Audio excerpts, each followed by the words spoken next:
Ora viva, seja bem-vindo ao Final Cut, podcast da Sports Tailors, com o apoio craques.pt. Já sabe, se não subscreveu, pode fazê-lo. Estamos no YouTube, na Apple e no Spotify. Ora, hoje saímos um pouco dos relevados, mas mesmo assim vamos falar de futebol e de desporto. Vamos falar do Sporting Clube Portugal, até porque temos aqui um antigo dirigente do clube leonino. Temos também aquele que foi o presidente do CDS-PP, falo-lhe de Francisco Rodrigues dos Santos, também conhecido como Chicão, e estamos já aqui os dois a rir porque não são poucas as vezes que tratam por José Rodrigues dos Santos, e eu tinha aqui a tendência já para ir por aí, sem querer. Em primeiro lugar, não me vou gastar aqui. José Rodrigues dos Santos, curiosamente, é precisamente o nome do meu pai, mas as pessoas fazem confusão com a primeira pessoa que popularizou o apelido, que é o pivô de televisão e autor de vários best-sellers. Eu, por acaso, é uma associação que eu até acho simpática e lisonjeira, porque é uma personalidade porque eu tenho bastante estima e consideração a nível profissional e pessoal. Mas acontece, é comum, por isso é que as pessoas fazem normalmente uma remissão direta para o nome Chicão. Sim. Se perguntarmos à parte dos portugueses qual é o meu apelido, acho que não lhes ocorre imediatamente. Mas quando me veem, o primeiro nome que lhes surge na representação intelectual é mesmo o de Chicão, e sou tratado com carinho, portanto, se quiseres, podes seguir o modo. Então, o Chicão aparece. Eu já li algures que vêm do Paulo Portas, e já li também algures que já vinha atrás dos seus amigos do Colégio Militar. Posso estar enganado? Não, está certo. É por aí? Ambas as teses estão corretas. Eu comecei a ser tratado por Chicão por alguns colegas do Colégio Militar que foram meus contemporâneos na Faculdade de Direito da Universidade de Lisboa. Portanto, depois a disseminação do nome ganhou escala na massa estudantil e académica da clássica de Direito, mas foi depois o Paulo Portas que lhe atribui este salto dimensional para uma certa popularidade que ganhou mediática, porque foi a primeira personalidade que me tratou por Chicão em frente às câmaras, e depois eu acho que a coisa perdeu o seu controle. E convive bem com o Chicão. Eu sentia, dado o momento em que alguma classe jornalística e alguns adversários políticos utilizavam o Chicão, subvertendo a origem do nome carinhoso para me apocar, desmerecer ou criticar, até por uma questão de idadismo. Mas a origem etimológica, se quisermos, da palavra, vem de um aumentativo, ou seja, de pessoas que me queriam estimar, tratar com carinho, com empatia. E eu recordo-me sempre para a própria origem do nome que me atribuíram, portanto é sempre bom. Vem de uma pessoa que, se calhar, não sei se era uma referência ou se é uma referência, né? Mas é uma pessoa. Sim, para o partido era sim, e o Paulo Portas, quando o fez, eu recordo-me bastante da expressão que foi. Trata-me por Chicão, e faz até uma relação com o carisma pessoal que eu tinha, e disse: o Chicão tem daquelas coisas que ou tem ou não se tem, não se compra, que é carisma. E isso era um grande asset político que ele identificava na altura. Portanto, eu não tenho nenhum tipo de reserva quando as pessoas me tratam por Chicão. Agradeço, acho que é carinhoso e vivo muito bem com isso. Eu acho que é um bocado como os animais domésticos, são tratados pelo nome e aprendem a responder. Sim. E eu assim faço com bastante apreço. Acredita, e já vamos ao futebol, até porque estamos aqui os dois na ressaca de duas grandes vitórias europeias. Uma boa ressaca. 3 vitórias europeias, uma para o Sporting, outra para o Benfica e outra para a Seleção Nacional de Handball, que venceram os adversários espanhóis. Bom dia para Portugal. Sem dúvida. Mas quero fazer aqui a pergunta. Foi do carisma. Sente que hoje as pessoas revêem mais esse carisma? Sentes que veem mais esse carisma do que viam quando, por exemplo, herdaste aquela difícil herança do CDS? Essa pergunta é muito pertinente e é a primeira vez em pouco tempo que me a fazem. Eu sinto que hoje o reconhecimento das pessoas face às minhas capacidades e até aos meus defeitos é mais consciente e é mais nítida, porque eu tenho uma participação hoje em dia que se projeta no espaço público, que é livre de amarras e de condicionalismos. Eu estou completamente solto e completamente livre, respondo em nome próprio com assinatura pessoal. E está-me uma liberdade e uma autenticidade para obedecer rigorosamente à minha consciência e responder diretamente aos meus valores, que antigamente eu não tinha. E hoje não sou ameaça para ninguém, na verdade. Eu sinto que quando fui líder do CDS e durante aquele largo período, naquele consulado, os meus adversários moravam dentro de portas, que tinham uma missão e que disseram-na à boca pequena no Congresso em que eu fui eleito, que passava por destruir-me, nem que isso implicasse a dissolução do próprio partido. E isto era um trabalho que eles, mecanicamente e inorganicamente, não tinham capacidade de fazer no meio político do CDS, porque eu tinha a maioria em todos os órgãos, mas utilizaram os instrumentos públicos na comunicação social, com os amigos e também com a sua exposição, porque era o friso mais mediático, para atacar a minha credibilidade, a minha idoneidade e até a minha própria experiência e preparação para o cargo. Portanto, eu acho que hoje em dia muitas pessoas olham para mim, se calhar, e pensam que houve ali uma produção que na altura dificultou uma leitura mais fidedigna das minhas potencialidades. Porque isso é evidente. Porque repara, se fores a ver bem, nós tratamos por tudo. Eu até ter sido eleito presidente do CDS, a minha vida tinha sido guiada por sucesso, com toda a humildade digo, quer dizer, as coisas sempre fruíram de acordo com os meus objetivos e com as minhas ambições. Eu estive na direção do meu clube de sonho antes dos 30 anos, eu fui distinguido pela Forbes no ranking 30 Under 30, eu fui líder da minha juventude partidária, eu fui presidente da Reunião Geral de Luz da minha associação, sempre fui um excelente aluno. A nível partidário tive uma ascensão também muito rápida. Se formos olhar também para o nível associativo, sempre tive várias participações, quer em sociedades de advogados, quer em outras com fins caritativo mais social, em que pude desempenhar funções de forma denudada e competente. Quer dizer, a vida corria-me bem. Na verdade, quando fui presidente do CDS, eu acho que se aplicou nitidamente a lei de Murphy. Tudo o que podia correr mal, correu mal, num contexto bastante difícil, a gente sabe, um partido falido, muito desgastado a nível eleitoral na sua base de apoio. Pela primeira vez tinham surgido 2 novos partidos no Parlamento a disputar o eleitorado com o CDS, que foi uma herança que eu recebi, numa pandemia que dificultou muito a afirmação, sobretudo das novas lideranças, nomeadamente a minha, que não estava presente no Parlamento. Depois uma guerrilha interna terrível, uma maioria mais tarde veio-se a consumar absoluta da esquerda. Enfim, foi uma tempestade perfeita. Eu dei o melhor de mim. Não consegui atingir os objetivos que queria nas legislativas, embora tenha tido bons resultados nas autárquicas e nas legislativas regionais dos Açores. Enfim, a história fará o seu julgamento. Eu acredito que Deus tem reservado para nós aquilo que é justo e aquilo que cada um de nós merece. E eu continuarei a fazer o meu caminho. Eu gosto muito daquela canção do Jorge Palma, que é: enquanto houver estrada para andar, a gente vai continuar. E eu sigo o meu caminho com convicção, mantendo fiel aos meus valores, sempre coerente comigo próprio, com a minha família, com aqueles que gostam de mim, e espero um dia vir a colher aquilo que semeio. E já lá vamos aí ao caminho que aí vem. Vamos agora aqui olhar um pouco para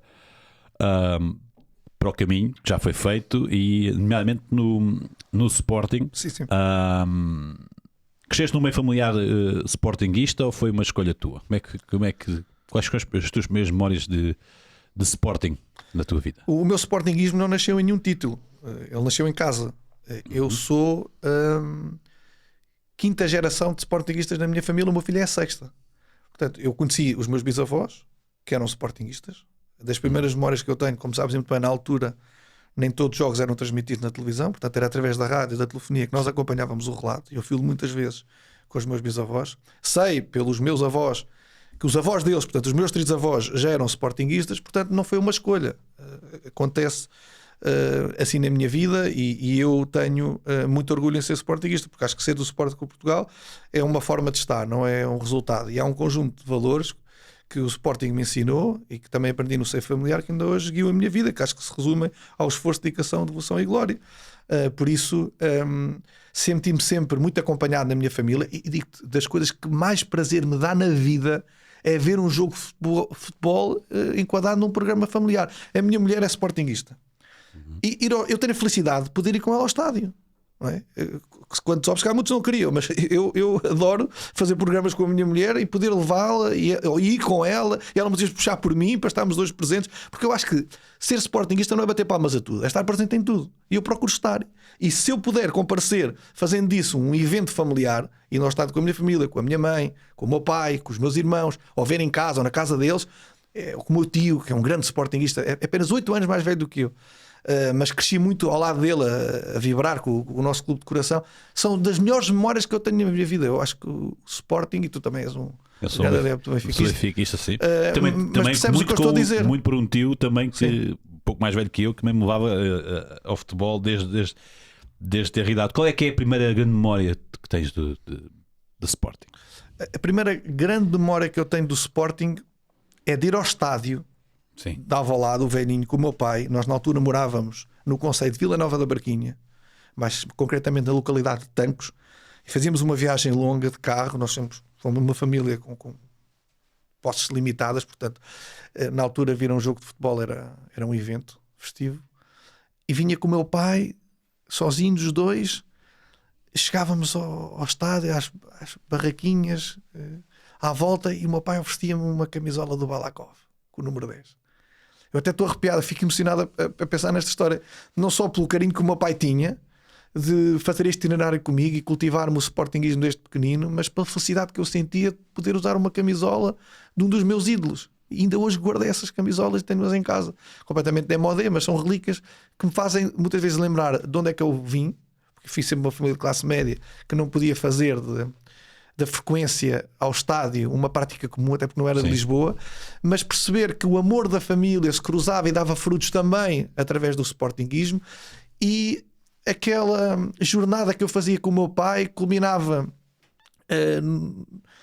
nesta aquisição de uma camisola, de um símbolo, e que era independente do resultado. Sabes, isto é que é bonito. Eu não me lembro depois do resultado que o Sporting tinha, até porque eu acho que nós sportinguistas temos uma resistência emocional de longa duração. Ou seja, nós não somos sportinguistas não é por causa dos resultados, é por causa da paixão, não é? E isto tem muito gravado na minha memória esses momentos que cristalizaram e que marcaram muito também aquilo que eu sou. A resiliência, né? Eu acredito que se calhar o Sporting, e tu saberás melhor que eu, o Sporting hoje está como está, não é? Bicampeão, porque se calhar o Sporting tem ou teve a paciência de aguentar um projeto, não é? Nomeadamente o Ruben Amorim ficou em terceiro e em quarto, depois de ser campeão e voltou a ser campeão. Essa resiliência, se calhar, eu não sei se é a expectativa de não ser muito alta, ou então de facto vamos acreditar no projeto e no presidente que aqui está. É isso mesmo. Há clubes que têm uma tendência, uma aptidão mais intrínseca e natural para viver de ciclos. O Sporting é um clube que vive da história, do ecletismo, vive dos valores, e a sua própria fidelidade, uma certa forma de estar na vida e no desporto, um posicionamento claro e diferenciado, que importa muitas vezes mais do que a contabilização das vitórias e das derrotas. E com o presidente Frederico Varandas, que eu creio que é a peça-chave e a trave mestra, e, se quisermos, o grande obreiro deste novo Sporting ganhador, que não tem paralelo no século XXI, faz sobretudo de uma resistência férrea nas alturas críticas, mas também de uma certa persistência na convicção no processo que estava a liderar no Sporting, que ao início não foi bafejado por muito sucesso desportivo, mas o Frederico tem a capacidade, que eu lhe admiro muito, e talvez é o maior exemplo que eu conheço ao nível da gestão de topo, de não se desviar um milímetro daquilo que considera ser o mais certo para o clube. O Frederico muitas vezes poderia fazer cálculos de popularidade e ceder a golpes de asa ou a táticas de interesse, mas ele é militarmente, e não é por acaso, seguidor férreo das suas convicções, até às últimas consequências. E a verdade é que isto depois permitiu reestruturar o Sporting a nível financeiro, recuperar e revigorar a academia, inaugurar um novo tipo de relação com os sócios, pacificar o clube e ter o tão ambicionado sucesso desportivo não tem paralelo. O Frederico Varandas é o presidente mais titulado da história do Sporting Clube Portugal, e acho que isso diz muita coisa, porque teve a coragem e o desassombro também de ir buscar a Ruben Amorim, mas a verdade é que continuamos a ganhar depois disto, e eu estou muito orgulhoso com a performance desportiva do Sporting no futebol, mas também nas modalidades. Há aquela célebre pergunta, né? Onde é que estavas no 25 de Abril? Eu daqui a uns anos ia ser esta pergunta, né? Onde é que estavas quando o Sporting ganhou em Bilbao e o Benfica ganhou o Real Madrid? Como é que viste como é que viveste esse dia? Porque também, se calhar até pela importância, não é? Porque o Sporting já estava qualificado não para os dois, mas para o tal final, mas para o play-off, e o Benfica ganhou ao Real Madrid. Se calhar o foco neste momento da imprensa está um pouco mais no Benfica, mas o Sporting também faz ali faz um feito, já ganhou pela primeira vez uma equipa espanhola nas competições europeias, e é a primeira equipa portuguesa, não que haja muitas edições, mas a primeira equipa portuguesa a apurar-se nas 8 primeiras da Europa para a fase seguinte. Como é que viveste o dia de ontem? isto entronca na conversa que tivemos há bocadinho. Sim. Então, tu já adivinharás, eu estava em minha casa com o meu pai, com o meu filho, que é jovem, muito, muito pequenino, tem 3 anos. Antes de ser registado no registro civil, já era sócio do Sporting de Portugal, feito pelo padrinho, José Pinto de Amaral. E a minha mulher, a Inês, estava num jantar de trabalho e a minha mãe não está em Lisboa, mas estava este núcleo familiar a assistir ao jogo em casa. E foi uma alegria muito grande. Até porque o Zé Pedro já o levei uma vez ao estádio. Este amor que passa de geração em geração, que se imortaliza e eterniza, passa um bocadinho destas coisas, desta educação e esta cultura que nós também fomentamos em casa. E das coisas que ele mais gosta de fazer é celebrar os golos do Sporting. Então, tu imaginas a festa que foi e o fervor, a emoção, a excentricidade que não terá sido a celebração daqueles 3 golos do Sporting de Portugal, que representaram 3 vezes remontadas. O Sporting esteve sempre a perder. 1-0, depois empatou, 2-1 empatou, depois conseguiu marcar o 3-2, portanto foi espetacular. Entretanto, terminou o jogo e eu fui, e o meu pai, interessado em saber como é que estava a correr o jogo do Benfica. E depois dá-se aquele golo já no último lance, que é se quisermos, das imagens mais apoteóticas do futebol, que é um guarda-redes nos descontos, subir à área, contar e marcar um golo de cabeça. Portanto, acho que foi um bom dia para o futebol português. E que eu acho que o nosso futebol já merecia este reconhecimento. O Sporting fez uma campanha absolutamente sensacional na Liga dos Campeões. Acabou nos 8 primeiros, em 7º lugar, onde estão, como sabemos, as melhores equipas do mundo, pertencem a este bloco continental. Nós derrotámos o campeão europeu e o Benfica derrotou na última jornada aquele clube que já foi mais vezes campeão da Europa. Portanto, foi uma página de ouro da história do futebol português, que tem de facto muita qualidade e que eu espero, com a centralização dos direitos televisivos, possa tornar-se um campeonato ainda mais competitivo. Acreditas nisso? Eu que vai acontecer? Não é que pois, a ideia, é uma boa pergunta, já a ideia acho que serve a todos, não é? A centralização mas estamos aqui na calha quando se fala até penso que já é verdade do acordo com a nós, do Benfica. Achas que vai acontecer? Bem, espero que aconteça. Eu não quero apresentar resistências à partida, nem fazer processo de intenções. Era bom que todos os clubes estivessem de corpo e alma na reforma que passa pela centralização dos direitos esportivos, estivessem de boa fé, porque onde este modelo foi aplicado funcionou, e funcionou bem. E eu espero que o futebol português não seja apenas um campeonato onde os 3 ou os 4 maiores equipas, se incluímos o Sporting Clube de Braga ou mais uma outra equipa que a Espaço faz bons campeonatos, e o resto sejam passeios que fazemos em vários pontos e estádios do país, mas possa ser um campeonato mais rico, porque nós temos muito talento em Portugal. Nós somos dos países que têm o maior produto interno futebolístico bruto. Não só em termos de atletas, mas também como de treinadores.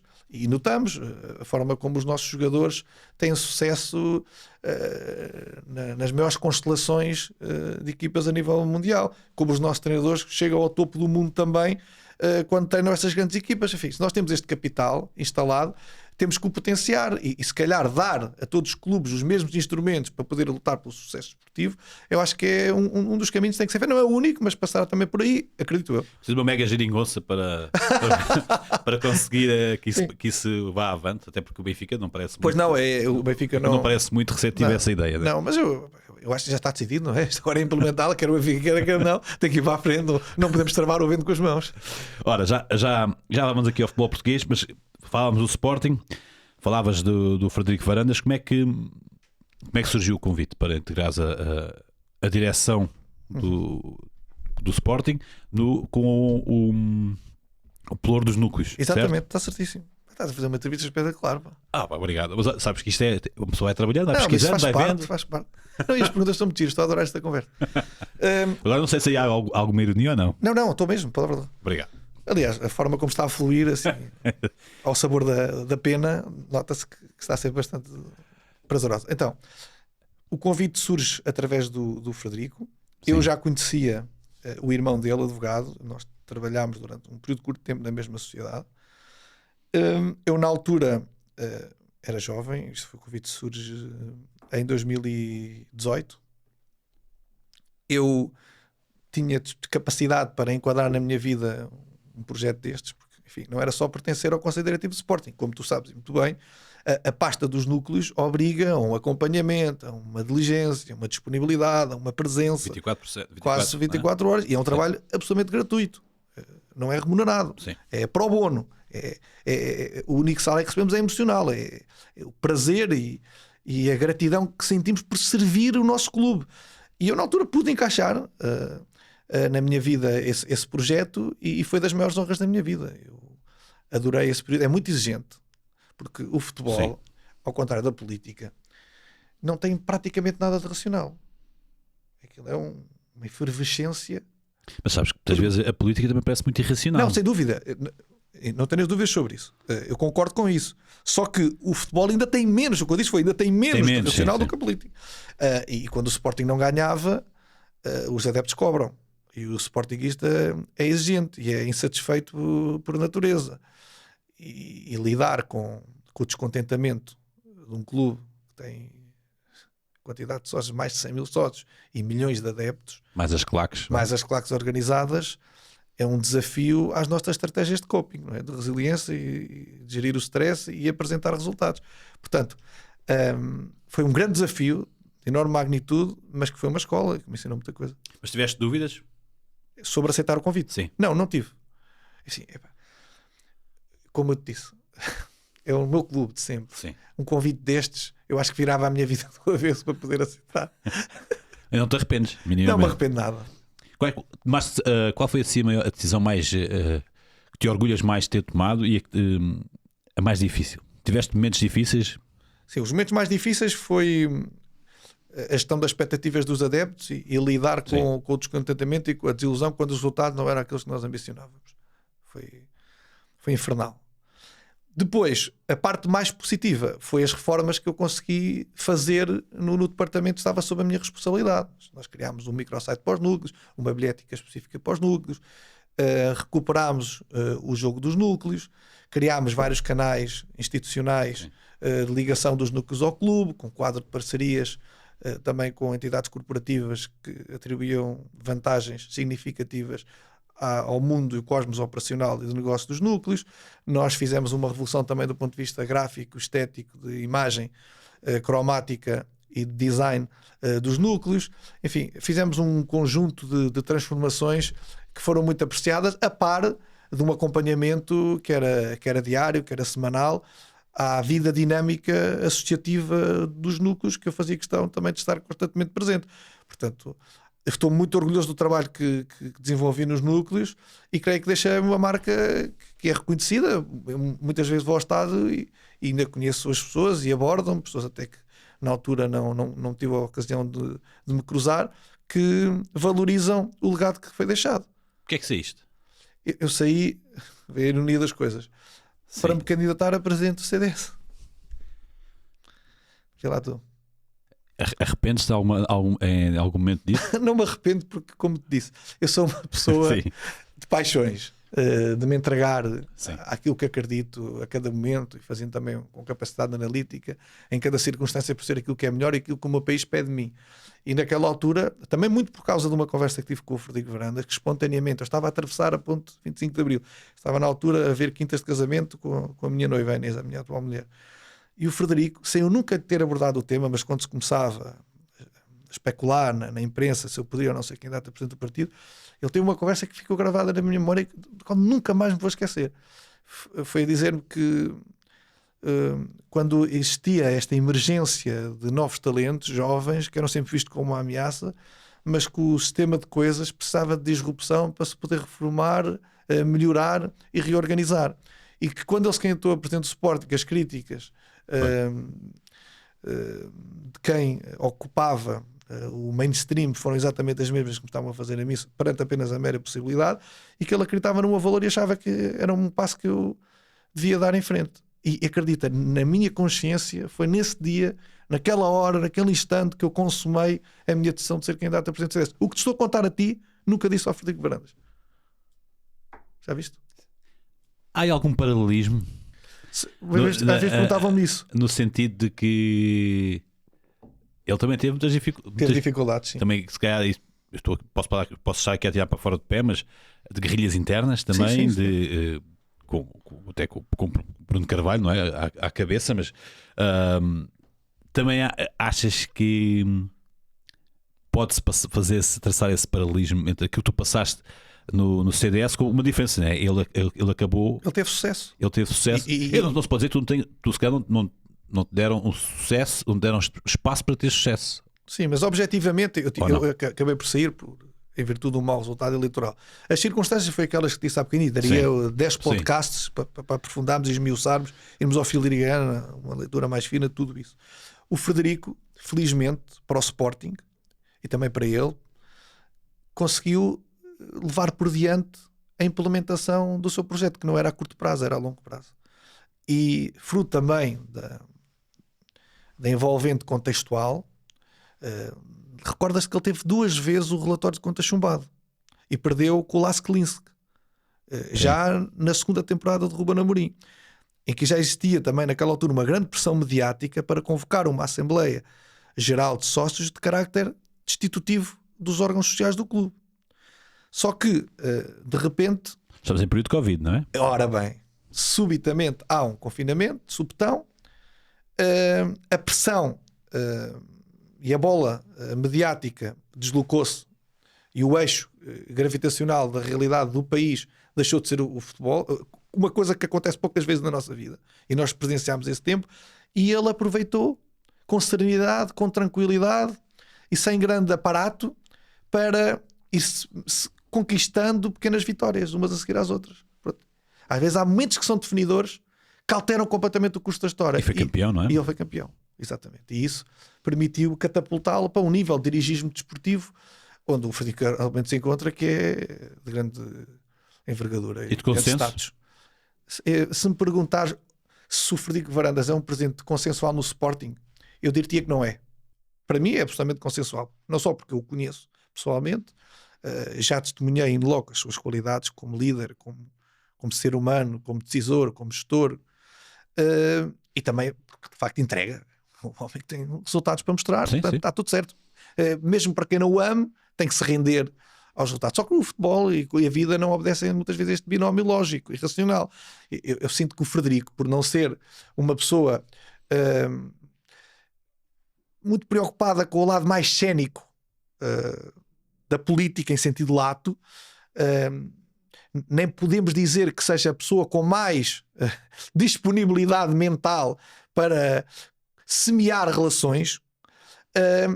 Há setores do clube que estão neutralizados nesta altura porque contra factos não há argumentos e porque a lei do resultado impera sobre a lógica do interesse, mas que à primeira oportunidade estarão a tentar roubar o lugar de presidente do Sporting. Enfim, eu acho que o Frederico Varandas, se queres fazer aqui uma perspectiva futura, sim, uma previsão no futuro, sim. Eu acho que ele sairá quando quiser do Sporting Clube de Portugal, e sairá como, se quiseres, o melhor presidente da história do Sporting Clube de Portugal. Pensas um dia, é uma porta que se fechou, o Sporting Clube de Portugal, e agora aqui uma pergunta, sendo um homem com ambições também, habituado à política e com carisma, no dia que ele sair, ser presidente do Sporting era algo que tu alguma vez sonhaste? Porque eu acredito que enquanto ele lá estiver, até porque já me contaste e me falaste só neste curto espaço de tempo, que nunca te candidarias enquanto ele lá estivesse. Posso estar errado, mas já faz parte da tua ambição? Não faz parte da minha ambição. Respondo com toda a sinceridade. Só em espírito de missão. Enfim, eu aprendi, quer dizer, isto não é uma resposta politicamente correta. A vida ensina-nos que nunca podemos dizer nunca, nem dizer sempre, porque nós somos nós próprios e a nossa circunstância, como diria o Ortega Gasset. Se me perguntas se eu coloco como ambição um dia ser presidente do Sporting, eu digo-te que não. Se me perguntas se é impossível eu alguma vez ser presidente do Sporting, eu também te respondo que não. Mas se me perguntas se eu alguma vez vou deixar de ser sportinguista, aí é garantidamente que não. Vou ser sempre do Sporting e estarei sempre lá para apoiar, porque é isso que me dá alegria, sabes? O que me dá prazer é ir a um estádio apoiar o meu clube e ver o Sporting, seja nas derrotas, nos empates ou nas vitórias. Eu adoro estar a apoiar o Sporting com Portugal e ser uma peça anónima neste esforço coletivo que é empurrar a equipa para os grandes desígnios coletivos e ser um clube tão grande como os maiores da Europa. É isso que eu quero. Portanto, eu não, cargo diretivo. não se coloca essa questão, não se tem colocado essa questão nesta altura. Eu depois de ter tido esta exposição mediática, eu continuo com essa exposição, na verdade, não é? Porque, enfim, como sabes, eu todas as semanas estou. Até com outro ar, se calhar. estou a dar opiniões, mas eu procuro, hoje em dia, mais do que ambicionar algum tipo de retorno ou de lugar numa prateleira, que digo já que não tenho a mais ínfima expectativa que isso aconteça, porque contribuir como eu sou, de acordo com aquilo que acredito, para ser uma boa pessoa na construção de um Portugal melhor. É isso que eu faço todos os dias. Depois agora, onde a vida me vai levar, eu entrego isso aos desígnios da Divina Providência. A ver, vamos então. Sim. Sim. Cá estaremos, se Deus quiser.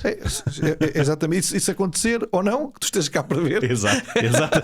Exatamente. Ora, quais são os jogadores do Sporting que gostas mais de ver jogar? Já, antes de mais, qual é o teu grande ídolo do Sporting? Falaste aí do Balakov, mas com certeza terás outros. Tenho outros, claro. Quando se elege ídolos, comete sempre o atrevimento de sermos injustos para alguém. Portanto, ainda por cima, uma pergunta destas feita a seco, há certamente jogadores que vão escapar, mas eu gosto desse desafio, sabes? Sim. E dizer aqueles que me ocorrem. Eu adorei o Beto Acosta, sou amigo dele, tive a oportunidade de o conhecer nessa campanha, ele também foi apoiante. Por acaso, mandei o convite e ele não respondeu, é normal. Mas eu posso chegar, porque ele é uma pessoa extremamente acessível, simpática, e é uma lenda do nosso clube. Gosto muito nessa altura do Peter Schmeichel, acho que foi o melhor guarda-redes que eu vi atuar no nosso clube. Mais tarde, o Bruno Fernandes, era um jogador extraordinário, todo o terreno, um finalizador, um construtor, um líder. Também foi um atleta que eu adorei ver. Atualmente, por exemplo, no plantel, gosto muito do Francisco Trincão, do Yulman, do Pote. E há um vulto da história do nosso clube que eu nunca vi jogar, e se eu tivesse que escolher um símbolo do nosso clube, era a primeira pessoa que eu elegeria, que era o Manuel Fernandes. O Manuel Fernandes era um sportinguista a toda a prova. Eu, quando estive à frente do departamento de núcleos, muitas vezes convidava-o para me acompanhar. O Manuel Fernandes dizia-me sempre que sim. E era engraçado, passados tantos anos depois de ele se ter reformado como atleta, eram os próprios núcleos que clamavam pela presença dele. Ele era um fenómeno de popularidade e com uma humildade que era absolutamente desarmante. Era uma pessoa apaixonante, da qual eu tenho muitas saudades. Sabes? Eu chorei 2 vezes no estádio de Alvalade. Eu também chorei quando ele marcou. Pois, acredito. Ele lembrava-se muito bem desses gols que marcou neste jogo. Mas eu chorei 2 vezes, mas chorar copiosamente. Sim. Foi quando o Lietzson, que era um jogador que eu adorava, saiu do Sporting, uma questão mais de necessidade de tesouraria, e quando o Sporting, uma semana antes do Manuel Fernandes falecer, ter feito uma homenagem no ano em que vamos bicampeões. Isso foi algo que me tocou bastante. Eu acho que já disse aqui uma série de jogadores que sim. gostei, não é? Pronto, acho se houver mais. É para mandar tudo deles. Sim, agora não vale a pena corrermos todos, mas o Manuel, naquela que é a minha geração, eu talvez sim, seja a grande figura do Sporting com o Portugal, não é? Manuel, eu ainda consegui, ainda me lembro do Manuel Fernandes a jogar e do Vítor Damas. Sim, Damas não conheci, mas é muito amigo do pai de um grande amigo que eu tenho. Cristóvão Marques. Depois o Balakov também, aquele golo ao Benfica no primeiro minuto. Nem o Silvino viu a bola. Enfim, foi um grande gol, acima de tudo, foi um grande gol. Sim. Ora, falámos aqui dos jogadores. Deixa-me só ter o Pedro Porro, porque eu era lateral direito também quando jogava futebol. Sim. E mal comparado, se é possível fazer algum paralelismo entre o futebol amador e o profissional, acho que o jogador mais parecido comigo era o Pedro Porro. E quando os meus colegas que jogaram futebol comigo em várias equipas onde eu participei me dizem isso, eu fico muito feliz, porque era um lateral absolutamente estrondoso. Mas aí o próprio nome Chicão. Sim, Mas olha que podia dar nome de jogador de futebol. É nome de jogador de futebol também. Sabes que eu convenço-me que se tivesse tido formação, podia eventualmente ter dado jogador de futebol. É isso agora. Sim, nunca se sabe. Nunca se sabe como é que seria. Mas o Ruben Amorim está livre. Sim. Mas depois temos o excelente trabalho do Rui Borges. Isto sou eu a dizer. Eu concordo, acrescento. Eu tive aqui o Bruno Nada há pouco tempo a dizer que não acreditava que o Ruben Amorim voltasse para o Sporting, para Portugal sequer, mas faria sempre uma sombra, não é? Para aquilo que ganhou. Como é que classificas o trabalho de Rui Borges? Já acabaste por responder, mas e se gostavas de ver Ruben Amorim novamente no Sporting? São duas perguntas diferentes. Sim. Quanto à primeira, eu acho que o Rui Borges está a fazer um trabalho superlativo no Sporting. Ele encontrou a equipa o ano passado, época desportiva, no segundo lugar, a um ponto do Benfica. O primeiro jogo que ele disputa é contra o nosso maior rival. Mas também concordas com isso? O teu maior rival é o Sporting, sim. E o meu também é o Benfica. Porque somos da região de Lisboa, não é? Porque depois as coisas mudam o nível. Sim, é verdade. Mudam. E sobretudo, e também é uma coisa mais geracional. Sim. É? Para as novas gerações, como o Sporting teve um bocado arredado a disputa do título, para muitos deles o grande rival, no caso dos esportistas, é o Benfica, e no caso dos benfiquistas são os esportistas. Mas enfim, o futebol não são os últimos 20 anos, nos últimos 30. É uma história que já tem mais de 100, pelo menos aqui no nosso país. Sim. Portanto, vamos assumir isto. Que nós somos o rival, sim. O eterno rival. E sim. o clássico dos clássicos, é um o derby dos derbys. É? Exatamente. Exatamente. Pronto, vamos assumir isto como ponto de partida. O Rui Borges fez uma extraordinária época o ano passado, porque uma equipa que estava animicamente em baixo, depois do luto também da saída de um treinador magnífico, como é o caso do Ruben Amorim, conseguiu galvanizar as hostes, reunificar a equipa e atingir resultados, não é? Fomos bicampeões e fizemos a dobradinha, não é? Estás bem recordado? Sim, sim. Com todo o mérito. Sim, eu acho que correu bem. Há ali um lance que se calhar mudaria o rumo, mas enfim, o campeonato é bem entregue. Exatamente. A Taça Portugal foi entregue também ao Sport. Agora, esta época eu acho que também está a ser coroada de êxito desportivo. Enfim, sinto que o Sporting, e digo-te isto com toda a sinceridade, o Sporting é uma equipa muito sólida, muito consistente. Eu acho que só as melhores equipas do mundo, e num dia sim, é que são capazes de derrotar o Sporting do Rui Borges. Porque ele consegue estruturar defensivamente a equipa muito bem, constrói as equipas de trás para a frente. Tem uma abordagem muito rigorosa e muito competente mediante o adversário que encontra. E acho que tem uma filosofia e uma identidade que é visível, para nós que apreciamos futebol, conseguimos compreender a forma como o Rui Borges lê o jogo e dispõe os jogadores e monta as equipas mediante o oponente que tem pela frente. Nós, em Portugal, contra as equipas de média e de inferior qualidade, nós não damos hipóteses rigorosamente nenhumas. As equipas do topo da tabela, eu acho que o Sporting tem mais dificuldade em vencer. Isto é paradigmático. Mas é um clube com o Rui Borges bastante previsível, estável e consistente. Eu acho que ele está a fazer mesmo um excelente trabalho. E o Rui Borges, para mim, é daquelas pessoas que merece ter sucesso na vida. Porque ele é um self-made man. Uma pessoa que vem de meios humildes, que com o seu talento, com o seu esforço, com o seu trabalho, subiu a pulso na vida e muitas vezes leva com o odioso e com o preconceito de certas elites que não compreendem outra realidade que não o do quintal delas, mas que está a provar que o talento não escolhe meios sociais. Isso para mim é uma grande lição que está a dar também aos sportinguistas e ao futebol no geral. Portanto, eu acho que o Rui Borges decididamente é um treinador para manter e espero que seja um treinador de projeto a longo prazo no Sporting Clube Portugal. Claro que nenhum treinador no mundo, seja em clube for, resiste a maus resultados, mas eu acho que ele tem apresentado uma boa ficha. Acreditas que a paciência que houve com o Ruben Amorim, também estávamos a falar de um Sporting numa renovação, numa estruturação diferente, hoje em dia uma cara lavada em Alvalade, coisas... Ou seja, o Sporting organizou-se também com esse período em que venceu, não venceu, mas acreditas que haverá paciência para um terceiro ou um quarto lugar? Eu acho que não haverá a mesma tolerância com o Rui Borges que houve com o Ruben Amorim. Sobretudo porque o Ruben Amorim é um comunicador encantador. A eloquência, a retórica, a capacidade de explicar, aquelas conferências de imprensa eram um regalo. Eu acho que nunca houve tantos adeptos do Sporting a assistir a conferências de imprensa como na altura do Ruben Amorim, porque ele tinha um fio de pensamento, traduzia de forma brilhante para os adeptos, sócios e para os jornalistas. Era uma pessoa extremamente simpática e tinha podemos dizer, um carisma que era impactante. Sim. E percebia-se que estava ali uma pessoa, era mais óbvio perceber que estava ali um treinador diferenciado.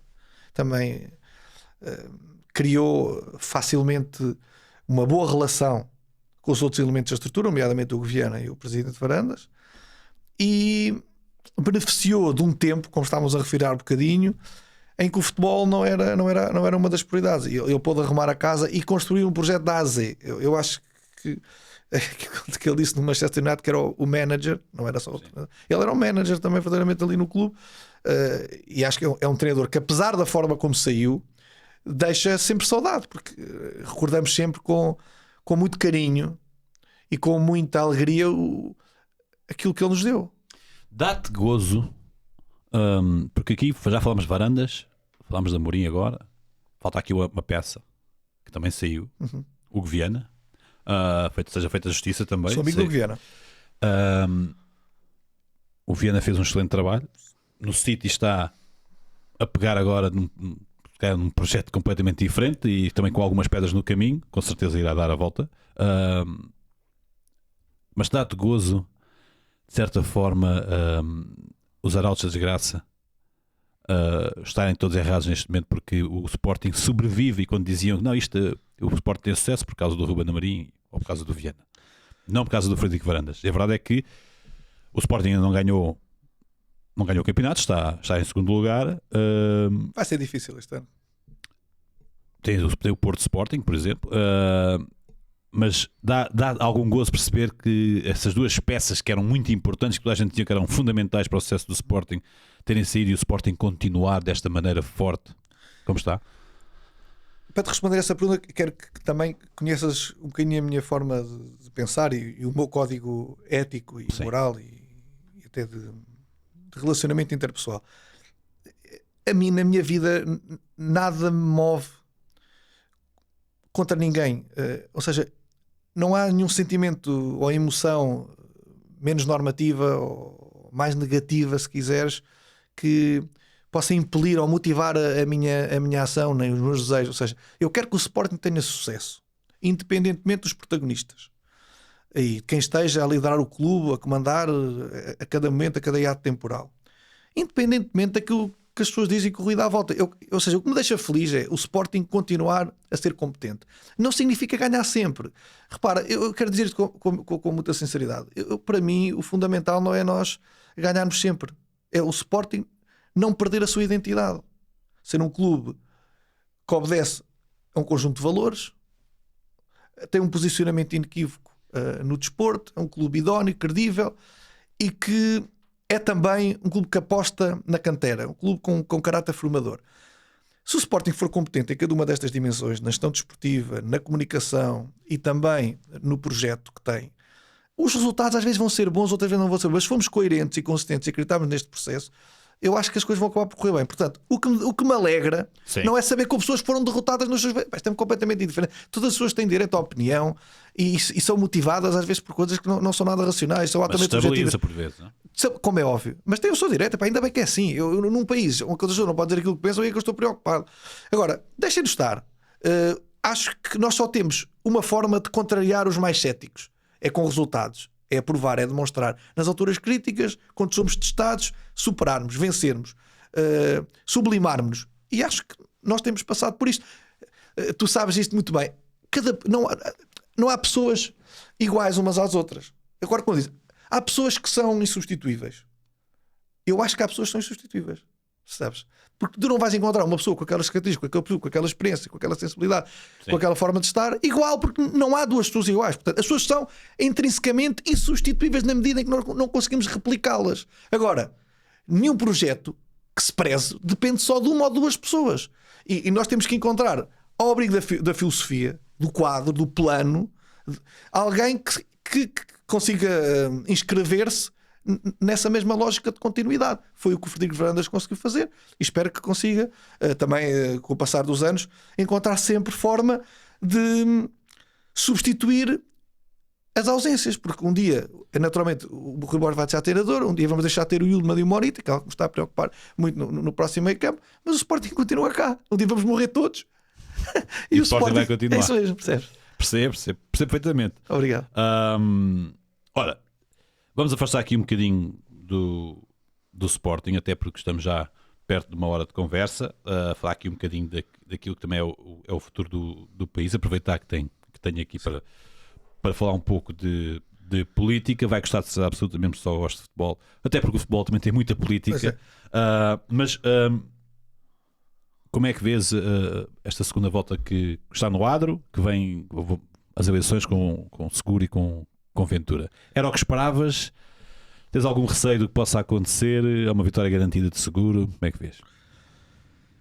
3 coisas. A primeira, eu acho que esta é a escolha mais simples para mim em democracia.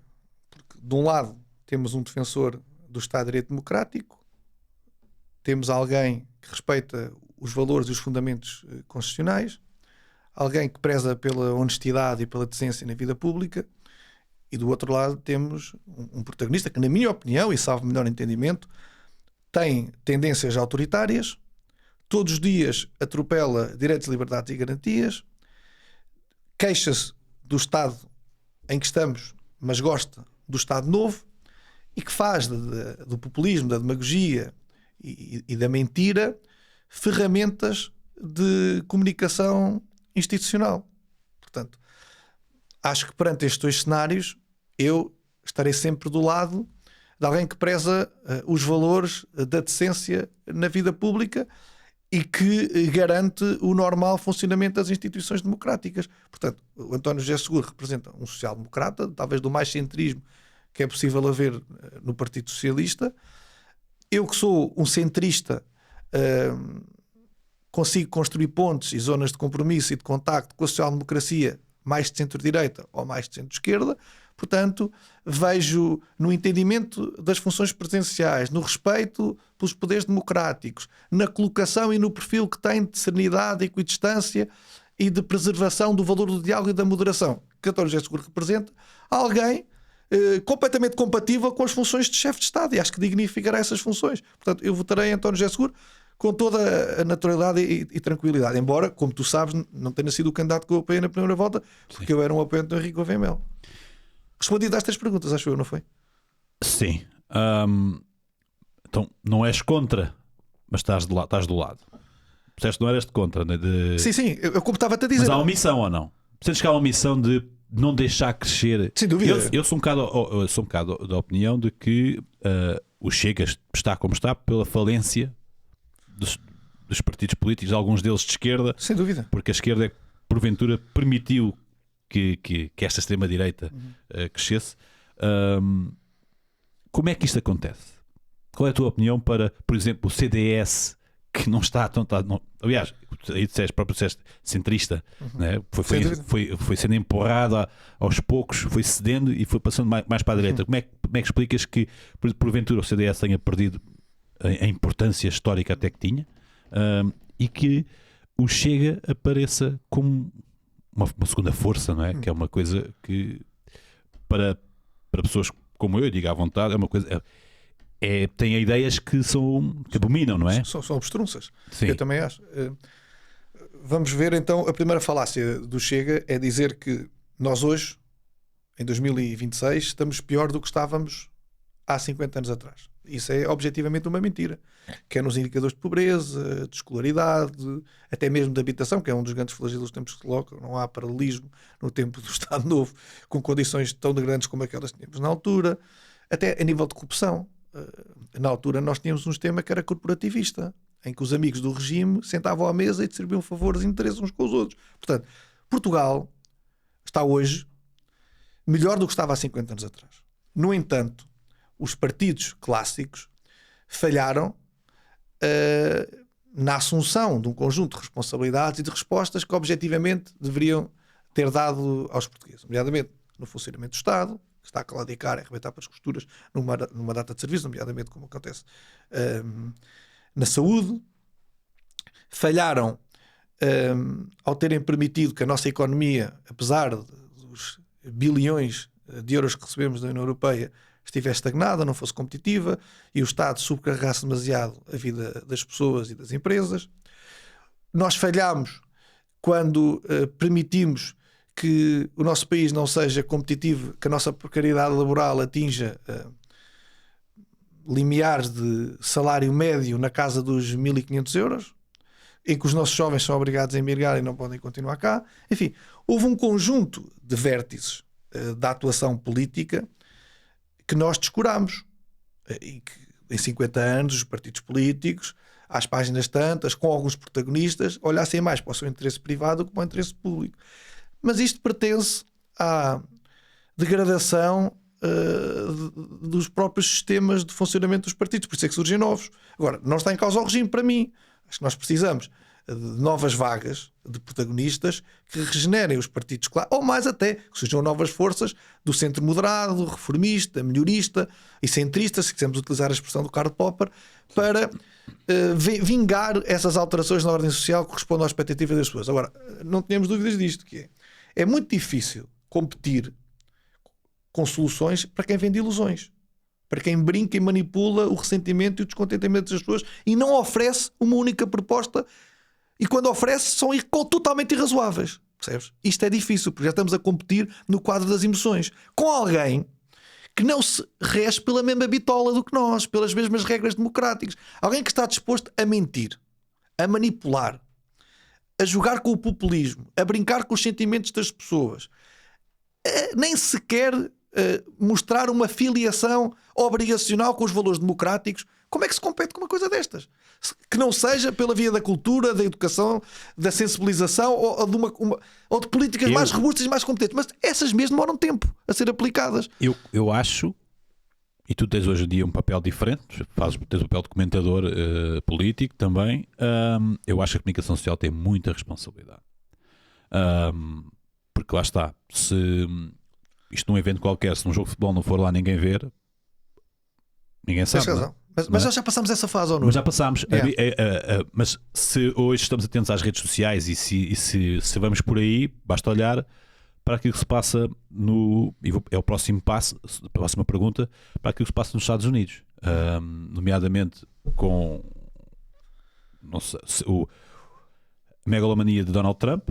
Sim, e ao mesmo tempo que pode ser replicada aqui num caso mais pequeno, não é? Até de importância. Mas estás a ter muito bem. De André Ventura, e o que mais me incomoda é o poder aparecer uma força policial, como neste momento está nos Estados Unidos, que é o ICE. Acreditas que basta olhar para ali para perceber um pouco daquilo que se poderá passar em Portugal caso André Ventura, por exemplo, ganhasse as presidenciais? Uma pessoa inteligente que és, na tua pergunta acabaste também de dar a resposta. Olha, o António Jamorim disse isso na conferência de imprensa. A pergunta, a bola da rede, é tão completa que tem a resposta. Mas foi o que tu fizeste agora. O partido desse sujeito é um franchising da extrema-direita ou do populismo e da demagogia de vários pontos do mundo, que tem como pais o Trump, o Bolsonaro, a Le Pen, o Orban. Ou seja, nós podemos olhar para esses contextos, nomeadamente com essa intervenção mais musculada dessas polícias ideológicas, com os recuos democráticos que estão a acontecer, na forma como estão a ser eliminados todas as barreiras da separação de poderes, como um simulacro daquilo que pode vir a acontecer em Portugal. Acho que o Paulo Portas no outro dia foi feliz quando disse que nós já temos um Trump na Casa Branca, não precisamos de uma imitação em Belém. É exatamente isto. O guião está escrito. Muitas vezes esses populismos cá em Portugal fabulam problemas que não existem para dar força e músculo à narrativa política que têm, para encontrar exatamente e poderem aplicar as soluções erróneas e despóticas que acontecem noutras zonas do mundo, até com o controle dos órgãos de comunicação social. Portanto, não é exagerado dizer que hoje em dia a fronteira política já não está entre aquilo que é a esquerda e a direita, mas entre a decência e a indecência, a preservação dos valores constitucionais e a sua obliteração como válvula de escape para a criação de uma nova república. É uma escolha com a qual nós vamos ter que ser confrontados. Eu não sou otimista relativamente às opções que se colocam do lado do antissistema, porque eu acredito neste sistema. É um sistema que foi criado a seguir à guerra por democratas cristãos, como eu sou, onde nasceu o Estado Social, onde a economia de mercado pôde dar avanço significativo, a economia social de mercado, como eu acredito, não o capitalismo selvagem como os liberais entendem, e que trouxe conquistas civilizacionais para o Ocidente. É aqui que eu me quero manter, melhorá-lo, reformá-lo, aperfeiçoá-lo. Quem promete amanhãs que cantam, anulando este legado matricial de valores que é secular, acho que vai propor um experimentalismo e normalmente eles não correm bem. E veste, estamos quase a acabar, veste a voltar para fazer esse trabalho, à política, para fazer esse trabalho? Eu vejo-me, como te disse há bocadinho, como uma pessoa interessada em contribuir para a vida do seu país, sobretudo alguém que procura ser uma boa pessoa. O Mark Twain tinha uma frase muito engraçada que dizia assim: a bondade é a linguagem que os surdos conseguem ouvir e os cegos conseguem ver. E é aqui que eu estou apostado, em participar com as minhas opiniões, procurando ser sensato, ponderado e empático e sobretudo ter um posicionamento mais centrista para colher aquilo que há de verdade, quer ao centro-esquerda, quer ao centro-direita. Ou seja, pôr estes dois quadrantes, que são a maioria do país, a dialogar e a construir soluções. Uma visão integrativa da política. É isso que nós precisamos. Se isto um dia me vai conduzir a alguma função de responsabilidade, eu não te sei responder. Se me perguntas, estou a trabalhar com base nesse objetivo, também não estou. Agora, eu tive uma formação no Colégio Militar cujo lema era servir. E o primeiro artigo do Código de Honra era amar e honrar a pátria. E eu, ao meu país, responderei sempre presente. Como é que foi nesses tempos? Colégio Militar? Tempos felizes. Tempos com regras, com disciplina, o que para mim é bom, porque eu preciso de me enquadrar com um conjunto de preceitos e de normas que organizam e disciplinam a minha ação. Deu-me ferramentas do ponto de vista dos valores éticos e morais que ainda hoje eu sigo. Relações para a vida. É uma escola que nos ensina desde muito pequeninos a sermos bons cidadãos. E eu tenho o maior orgulho, como vejo, eu ando sempre com a barretina, que é uma tradição entre todos os antigos alunos, usar a barretina, como forma de identificar esta minha pertença ao colégio, porque é um símbolo que identifica uma certa forma de estar na vida. E eu, que impôs sacrifícios. Muitos sacrifícios, claro. O colégio na altura era interno. Pois. Nós dormíamos lá, estávamos 24 horas, só íamos a casa passar o fim de semana. Há, de facto, uma forma de amadurecimento emocional e pessoal que visa a nossa autonomização da nossa família no nosso dia-a-dia, que nos obriga a crescer mais depressa, mas não substitui a família, pelo contrário.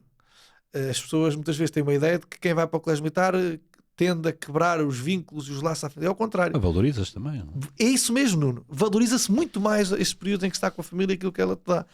E eu, como tinha um projeto familiar oferecido pelos meus pais, pela educação que me deram, e outro cultural no colégio militar, que eram equivalentes, ou seja, estavam em simbiose e harmonia, eu pude desenvolver-me em várias dimensões da minha vida, com o ecletismo que o colégio militar também oferece, a nível desportivo, a nível cultural, a nível militar, de forma plena e integrada, o que foi bastante bom para o meu desenvolvimento pessoal.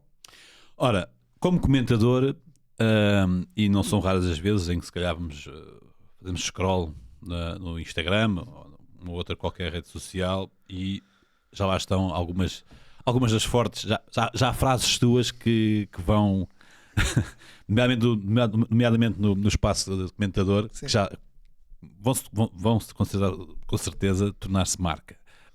É algo que preparas, é algo que te sai instantâneo ali no momento, ou tu, esta é boa para ele vai lá hoje, eu vou-lhe mandar esta. É um misto das duas coisas. Há umas que eu penso previamente na minha preparação dos programas, há outras que surgem, emergem no meu imaginário quando estou a comentar. Portanto, é um bocadinho das duas coisas fica na retina o André Ventura, aquela da cavalaria. Esquadrão de Cavalaria Ficou. Não sei, eu não sei se ele ficou sem graça ou achou engraçado, mas ficou ali um pouco. Ele sorria, ao momento em que ele sorria. Ainda hoje não sei. Ora, António José Seguro se fosse um jogador, jogava a posição. António José Seguro. O António José Seguro era claramente um defesa central. Defesa central, vou só aqui um exercíciozinho rápido. André Ventura. O André Ventura era. Diria que tinha um perfil mais de. Sabes, aqueles trincos sarrafeiros que não viam a bola, só viam as pernas, que jogavam no peladão, chegavam ao final do jogo 6 de marcas, mas com metade do outro plantel lesionado, e que só jogavam na equipa porque eram também uns bullies do seu próprio plantel. Eu acho que diria que era mais uma posição que se adequasse ao André Ventura. O André Ventura, curiosamente, e eu conheço o André Ventura, tempos do Benfica, sempre me pareceu a mim, e digo-lhe isto, não é só malhar no Chega, mas também tenho que lhe dizer, o André Ventura sempre pareceu uma pessoa muito polida, muito bem educada. Ele tem duas personas. Portanto, eu pessoalmente não tenho nada contra André Ventura. Eu pessoalmente também não. Aliás, simpatia foi que ele sempre transmitiu, mas com as ideias. Claro. Estamos a avaliar, não é importante dizer isto. Exato. Nós estamos a fazer aqui um exame da persona pública do André Ventura. E do António José Seguro a mesma coisa. Portanto, estamos a usar metaforicamente uma linguagem uma brincadeira. Com alguma ironia e humor, não é? Exato. Vamos enquadrar. Marcelo Rebelo de Sousa. Se fosse um jogador? Sim. Tem que ser um jogador que passava muito tempo no banco, porque gosta muito de falar e de comentar. Ou seja, o comentador era uma função que lhe assentava na perfeição, tendo que ser um jogador pouco utilizado, porque o métier dele seria mais aquela conversa de balneário e, portanto, diria que era um guarda-redes suplente, que é aqueles que jogam menos. Montenegro. Sabes que o Luís Montenegro faz-me lembrar um daqueles centralões dos distritais, com caparro, de se impor bem lá em cima, nas alturas, um tipo com boa leitura de jogo, não é? Sim. Talvez mais por aí. Mais 2 e fechamos a loja. António Costa. O António Costa é uma pessoa que gosta de marcar golos. Diria que era mais um bom finalizador. Ou seja, o António Costa é daquelas pessoas públicas que têm gelo a correr nas veias. É um pragmático. Pode estar às vezes arredado o jogo, mas quando a bola cai ali, ele sabe finalizar. Portanto, eu acredito que tem aquele killer instinct que nós conhecemos nos goleadores. Último, Paulo Portas. Paulo Portas, acho que daria um bom guarda-redes, porque é uma personalidade que tem muito jogo de cintura. Ao longo da vida teve até uma passagem pela política algo camaleónica. Paulo Portas teve sempre uma grande plasticidade e elasticidade nas ideias que defendeu, e essa latitude, que é a largura da baliza, permitiu-lhe muitas vezes impedir golos na própria baliza, e foi presidente de um partido que era sempre importante não perder eleitorado, mas às vezes subia à área com Monteiro Turbino e marcava os golos. Era na altura um partido com muito atrasos para a baliza? Era, aliás, era uma equipa que o guarda-redes era o livre, tá bem? Eu começava a construir a partir de trás. Então o Francisco, tu eras livre? Não, sabes, ou era o partido? Não, eu vou te dizer uma coisa, eu gosto de um futebol mais vertical. Tu eras lateral, não é? Lateral, exatamente. Eu fazia o corredor todo, e jogava tanto à esquerda como à direita, porque eu gostava muitas vezes de partir da esquerda para o meio, aproveitar o meu pé natural para estar à baliza, como muitas vezes ao contrário. Fazer jogo interior e triangular bem, porque sou um jogador associativo, gosto de trabalhar em equipa e criar perigo, no bom sentido. No bom sentido. Francisco, muito obrigado. Obrigado, Arnaldo, foi uma ótima conversa. Eu tive que rematar aqui a correr a parte da política, mas tem que ser. Muito obrigado também a si que nos acompanhou ao longo desta hora de conversa, uma conversa um pouco diferente do habitual, mas uma bela conversa com o nosso convidado. Nós voltaremos noutra oportunidade com mais um convidado de muito valor.